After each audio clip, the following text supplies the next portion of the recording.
There, it's recording. My lovely wife. Hey, how's it going, guys?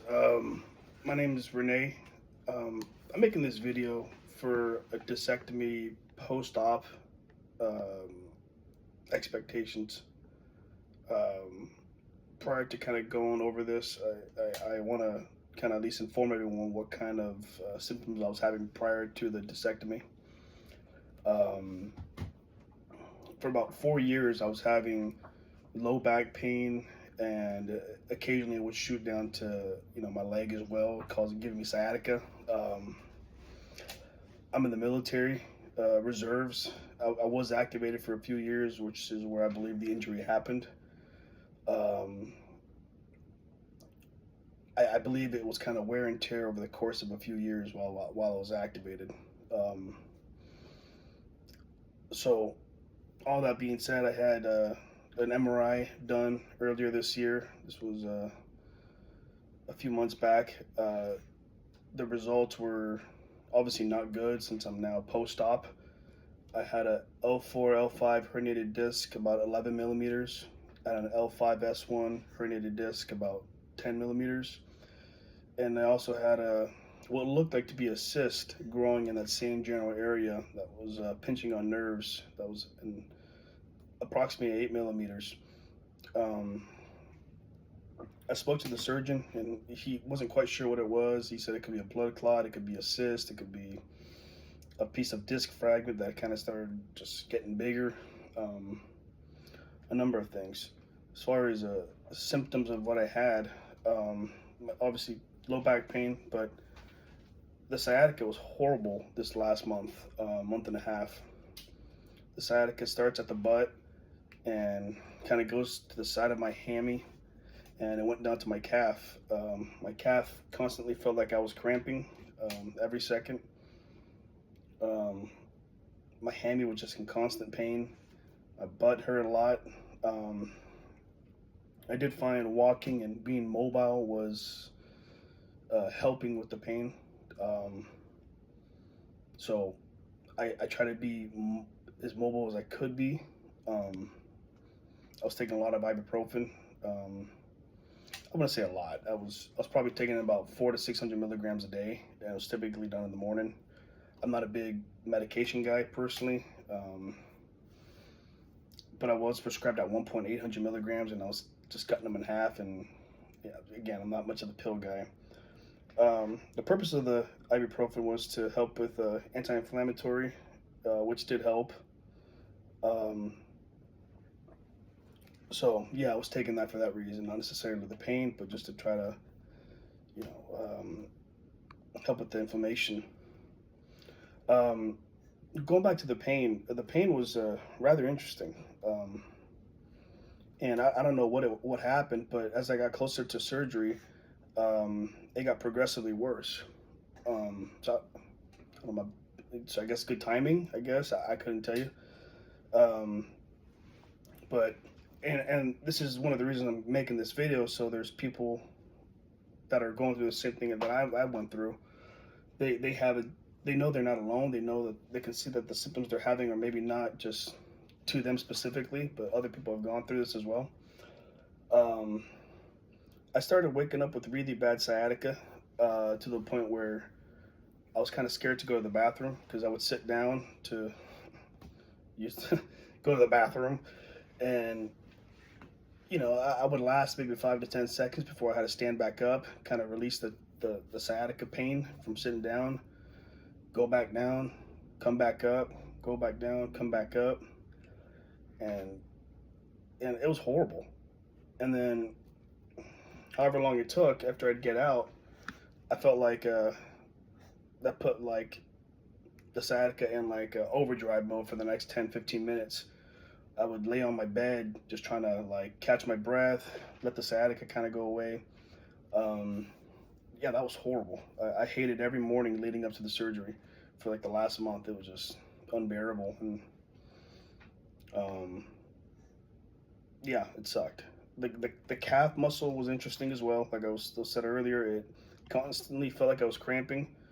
I had to adjust some of my strides. My strides, I would be on my right side, my right foot, I would walk more on my heel than my toes, because I felt like if I walked on my toes a bit more, which was normal to me, I felt like I was really getting ready to cramp. Um, yeah, it sucked. I was looking forward to the surgery. Uh, I could not stress that enough. I was beyond ready. And there's a lot of negative connotation with back surgery and what people say about it. And if you're going through what I'm going through, I couldn't care less what people thought. Like, I'd much rather have the surgery and have the complications of that afterwards than to live my life the way I was living, and for a couple different reasons. One of which is, I try to go to the gym. That's my happy place. I've been lifting for many, many years. Um, I play softball Tuesday nights, or I used to play softball Tuesday nights. And most importantly, I have a baby girl. She's 7 months old. Um, it got to the point where there were some days, some hours, some minutes where I couldn't really hold her. And if I did, I'd have to sit down. But, some babies get fussy. They kind of want to be walked a little bit. I couldn't exactly hold her the way I would want to. And I'd stand up, sit back down, stand up, sit back down. And it started to affect my mental state quite a bit. And I can say it affected my mental state with my wife, with my work, with the military. If you ask me now, right now, I probably have a lot of bad things to say about the military, but that's a whole different subject that I don't want to get into. But looking at this right now,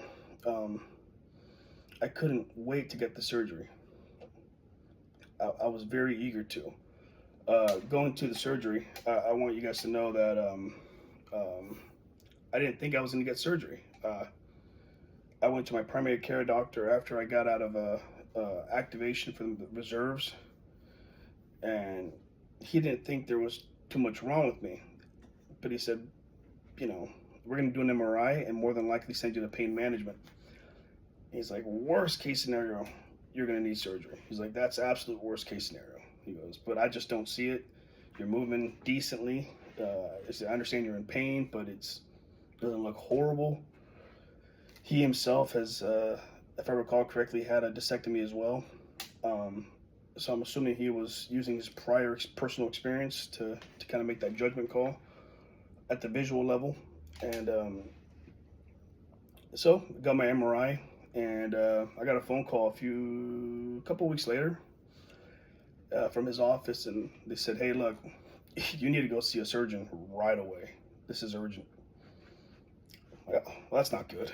So, like I said, L4, L5, 10 millimeter, L5S1, 11 millimeter, and then like an 8 millimeter cyst, blood clot, whatever it was, and called the surgeon. The surgeon wasn't accepting new patients, and then he said, out of respect for my primary care doctor who put an urgent matter on it, he reviewed my file and reviewed the MRI results, and he got me in within like 4 or 5 days. He said the same thing. This is urgent. Pain management isn't going to help at this point. So the first consultation I had with the surgeon was a lot of questions regarding what's really going on with my back. It wasn't so much the surgery as much as it was about how bad my back is.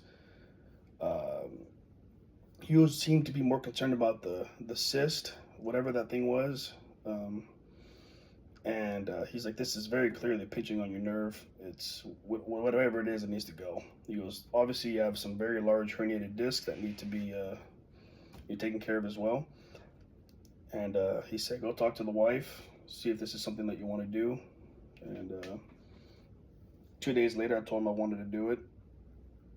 And from there, I had to get approval from my primary care doctor to have the surgery. So this is something, one of the reasons I'm also making this video is to kind of guide people. Cool, my primary care doctor referred me to the surgeon because he thinks I need surgery. The surgeon agrees. Now, at this point, he has to send me for a essentially a make sure my body's okay. I had to do a lung check. I had to do an EKG check. I had to do blood check. Um, what else did I have to do? A few things like that, right? So, and the reason I'm bringing this part up is I had to do all this prior to the surgery, and they said no earlier than 30 days out, has to be within the 30-day window of the surgery. I recommend getting your EKG done immediately, as soon as you can within your time frame, because I ran into an issue with my EKG. I have an abnormality within my heart, which is very concerning. I didn't know I had this. You won't be cleared for surgery until a cardiologist reviews your EKG results and has a conversation with you. Luckily for me, they called me a week prior, and they're like, "You need to come see this cardiologist to get cleared." Literally same day, I drove over there and spoke to the cardiologist, and she said, "This is low risk. I don't see anything wrong with you besides this abnormality." It was an LAFB. I'm not even gonna try to pronounce it. I just remember the abbreviation was LAFB. Um, so, but that seemed to be a pretty big hiccup, and I've seen many people's surgeries online. I'm a big Reddit guy, and you know, this just it's an immediate stop to the surgery until you get cleared. Um, so, if you can get your EKG done substantially sooner before your surgery, so you can have the chance to get cleared by the cardiologist if there is any issues. Um, the pre-op was rather frustrating. I'll be the first to tell you. Um, the surgeon is brash. He's like me, in that sense, with no nonsense. Kind of just tells you how it is, and he's also not going to BS you. At least that's how mine was. Whatever questions I had, he wasn't really answering them. You know, if I asked him, "Hey, can I go back to work in 2 weeks?" Um, he said, "Maybe, maybe not." Okay. You know, when can I expect to be able to go back to my normal routine? He goes, "Could be 6 weeks, could be 4 months, could be a year." Every question I had was so vague. And while I didn't appreciate it, and I understood why he was doing that, because he didn't want to give me this false sense of, you know, hey, this is exactly how it's going to happen. This is exactly how it's going to go. And the reality is everyone heals differently. Everyone heals differently, right? Um, and everyone's case is just slightly different. You know, I had 2 large herniated discs and a cyst. So, you know, how that affected me. Plus, I had gnarly sciatica on my right side. Um, um, so, like I said, a lot of questions went unanswered, and I didn't appreciate it at the time. I was really annoyed, but I understood why he did it. And looking at it now, I understand it even more. So I'm not mad at him, but um, there's questions I needed kind of answered for the military, because the military kind of wants to know, what the heck is this? You know, what's your recovery looking like? You get med separated. Can you return to duty? There's a lot of questions that get involved within the military, and they seem to want exact answers, which I couldn't really give. Um, so, surgery was yesterday. I got there at 7:40ish, and the surgery, if I recall correctly, I got in the operating room at 9:37 in the morning. So just under 2 hours after I got to the hospital. Um, they make you wipe your body down with these antibacterial kind of sponge-looking things. They cleaned me up pretty good. They ask you a lot of questions about your medical history, which makes sense. It's considered a major surgery. Um, but Going into the operating room, I started to get nervous. I've had two three surgeries technically, two on my nose, and then I had a, a fatty tumor removed from my neck. I wasn't really nervous for any of those, but I was rather intimidated by the fact that I was having major back surgery, a discectomy, right? So that was started to get to me a little bit. My blood pressure wouldn't show that. I actually had great blood pressure leading into it, so they were like, "Hey, you're not nervous at all." I'm like, "I feel nervous." Go ahead. No, okay. And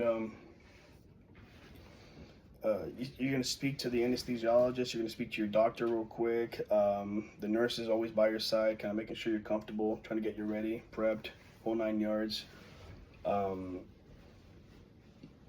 Yeah, that wasn't bad. Post-op, I'll be the first to tell you that immediately after waking up, I felt substantially better than I did after my nose surgery. With the nose surgery, I had splints in my nostrils and I couldn't breathe, so I was a mouth breather for a week. I can tell you right now that right after surgery, the sciatica was gone. I had some weird little tinglings, which makes sense. You're messing with your nerves, right?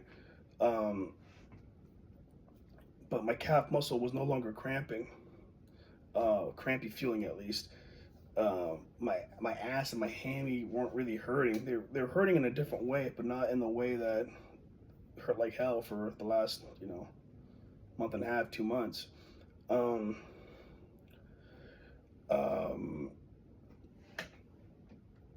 You have to pee before you get released. They don't want you to hold your bladder. From what the doctor told me, he said that if you hold your bladder and it gets too full, you won't be able to pee. So what they would have to use a catheter to get the pee out. And he's like, you don't want that. I'm like, okay, perfect. So go pee. Well, thing is I didn't drink water from 10 p.m. the night before, and it was roughly 2:30 when they're asking me to pee. I'm like, I'm 240 pounds. They gave me an IV bag. I'm like, I'm gonna need two of these bad boys. They started giving me something else. I ended up peeing like 3-4 ounces, and that was good to go. The wife came and picked me up. Got a walker the week prior. Also got a belt I have to wear for a week. The walker's been my best friend. Whereas the back brace, I don't know what it's like without it, because I always kind of have it on until I lay down. I'll still have to wear it for a week. So post-op, there's a couple things that I noticed that I tried explaining to my wife that I wasn't quite understanding. And I saw someone else explain it, and it kind of gave me some relief to know that it's not something unusual. First and foremost, I'm having hot and cold flashes. I went pee like 4 times last night, and every time I'd get up, I'd start trembling. Like, whoa. I don't know if this is an adrenaline dump. Am I getting sick, feverish? But I was like shaking. My voice was trembling. And yeah, I was definitely nervous. And I'll be honest with you, I cried a little bit. And I don't think it was a cry of pain as much as it was like my I don't even know, what would you say it was? It was my hormones were just all out of whack. I don't know. I mean, I think your body's trying to accommodate for a major surgery, like a major bodily changes, and so like your endocrine system is kind of freaking out. There you go. Couldn't have said it better myself. But I was like shaking like crazy, and I'm like, this is weird. Look into the log roll, which is gonna help you get out of bed. My wife and I just did it for me for the first time, and then I think it went smooth. Yeah, it was smoother than the rest. Yeah, yeah. Don't bend, don't twist, don't lift anything. Right, the BLT, bend, lift, twist. It's rather hard to do that when you're in bed because it's kind of a squishy bed, so I feel like whatever strength I have in my legs that doesn't trigger my back, my leg kind of sinks into the bed, and I can't quite move the way I want to. Whereas I think on a harder surface it'd be easier. personally. But so after that as well, so physically, my back hurts like hell. I'm afraid to move. I'm walking gingerly. I got my handy dandy walker. If you can see, I'm also wearing a belt. The belt seems to give me a lot of stability. I'm sitting down very slowly. The walker I've been using to get out of bed, get off the toilet, get off the chair. The back feels very tender. I'll have some sharp, kind of similar to sciatica pain on my butt cheek, but it's not quite the same. I mean, it's also only been a day. Yeah, it's been a day, yeah. It could just be Still healing. your body's still used to Yeah. that feeling. The doctor said that you should feel some random nerve pains. Very common as the nerves adjust to its newfound space because they removed some of the bone I had there. I had tingling in my hands, both my hands, post-surgery for about 24 hours. It just started going away a couple hours. Initially, I thought it was I slept on my hands, and I was like, all right, must have slept really hard on them. No, I started to realize it was probably the surgery. So hot flashes, cold flashes, what felt like an adrenaline dump, tingly hands, the back pain.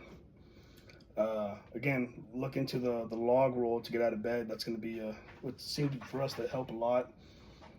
I got prescribed Norcos. With the Norcos, I went and bought stool softeners. I haven't pooped, which is concerning, if I'm being honest with you, because I'm a guy that poops twice a day. Yeah. That's on the low side. On the minimum side, minimum 2 times a day. So I'm like, okay, this is going to be TMI, but I also want you guys to be aware of this. Yesterday, I was still under a lot of medication from the surgery.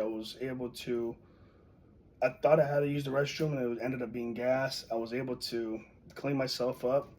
Today, no. My wife had to help me clean myself. I was attempting to poop.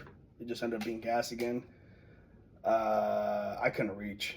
Just to be honest with you, my back is so tight. The surgery, everything. I'm just like,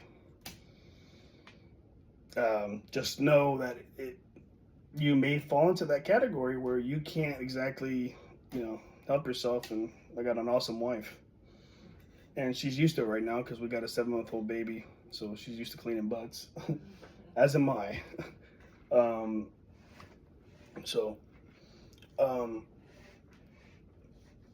Yeah, I'm happy. And it's crazy to me because I was telling this to my father that I'm actually sitting down and I'm not adjusting my position every 5-10 seconds because it got to the point where I was moving every second just to try to relieve the pressure of the sciatica. I'm not limping on my calf. I'm happy. Now, this next few months is going to be rough. So this is life-changing. I've accepted that. I'm hoping that it goes about as good as it gets, right? But I'm also not going to BS myself. This surgery, now that I've had it, has put me in a position where I'm at higher risk to re-herniate my discs, right? Is my military career over? There's a good chance. Am I going to go back to going to the gym? I really hope so. But the reality is it could be 6 months, 8 months, a year, 4 months. The last thing I want to do is put myself in this position again. So when I look at it, maybe I am good in 6 months. But just because I'm good doesn't mean that I have to go right back to it. So maybe I can wait another month or 2 months and really give my body that time. This isn't a race. This isn't a race, and that's what I'm trying to tell myself, that I need to adjust. With all that being said, I actually got on mental health medications. I started taking antidepressants because this was affecting my mental state, not being able to move the way I wanted to, not being able to hold the baby the way I wanted to. So this was very difficult for me mentally, and I was losing a lot of wars mentally that I would normally wouldn't lose. I was snapping a little bit more. So I'm taking this as a preventive measure and hope that I can get off of it, and hopefully it's not permanent. That's all I could say. I'm having a hot flash right now. I don't know if you guys can see the sweat. This is getting rather annoying. With it comes a little bit of nausea. So hey, it's been 25 minutes. I think that's enough for today. If you have any questions, let me know on the bottom. Have a good one, guys.